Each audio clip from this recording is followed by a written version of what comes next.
Hello guys, இந்த வீடியோவில் நம்ம எந்த கேள்வி பார்க்க போகிறோம்னு சொல்லிட்டு டைட்டில் லைன் போர்டில் இருக்குது. ஸோ வாங்க நம்ம கேள்விக்குள்ளே போவோம்.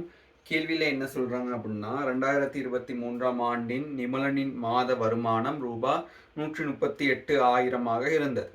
நிமலன் ரூபாய் 100,000 பார்க்க கூடுதலாக பெற்ற வருமானத்திற்காக 6% வருமான வரியை செலுத்த வேண்டி இருந்தது. அதே ஆண்டின் ஒரு மாதத்திற்காக நிமலன் செலுத்த வேண்டிய வருமான வரியை காண்க.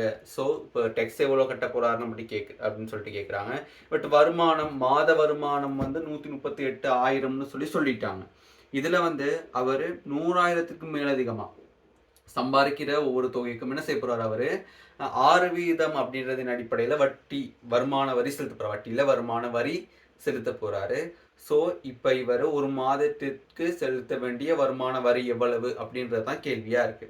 ஸோ அந்த 100,000க்கு மேலதிகமாக சம்பாதிக்கிற ஒவ்வொரு ரூபாய்க்கும் அப்படிங்கும் பொழுது மொத்தம் 138,000 மாதம் சம்பாதித்திருப்பாரா இருந்தால், வருமானமாக இருந்தால் அதில் இருந்து 100,000 நீங்கள் கழிச்சிங்கன்னு சொன்னாக்க எவ்வளவு ரூபாய் வரப்போகுதோ அதில் 6% தான் இவர் என்ன செய்யணும், வருமான வரியாக செலுத்தணும்.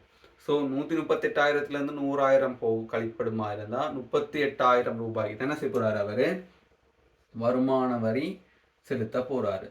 ஸோ 38,000க்கு வருமான வரியாக அவர் செலுத்த வேண்டியது 6%.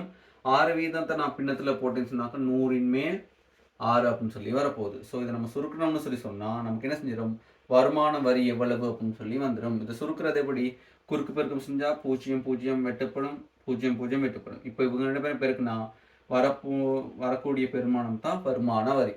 ஸோ 0 இறுதியில் வரப்போகுது. 6 36, 7 42, 8 48. ஸோ இங்கே வரப்போகுது 4 மிகுதியாக இருக்க போகுது. 6 18ஓட 4 கூட்டினா 22. ஸோ இவர் வருமான வரியாக செலுத்த வேண்டிய தொகை ரூபாய் 2,280 அப்படின்றது உங்களுக்கு என்ன செய்யும், இதற்கான ஆன்சராக இருக்கு. சரிதானே?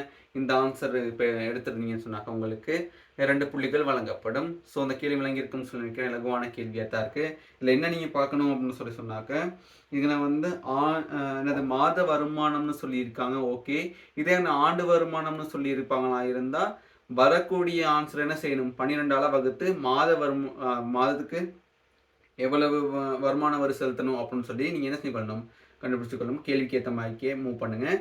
கேள்வியை கவனமாக வாட்சி கொள்ளுங்கள். ஓகே தானே கைஸ்? ஓகே, நம்ம அடுத்த கேள்வியில் சந்திப்போம். பாய்.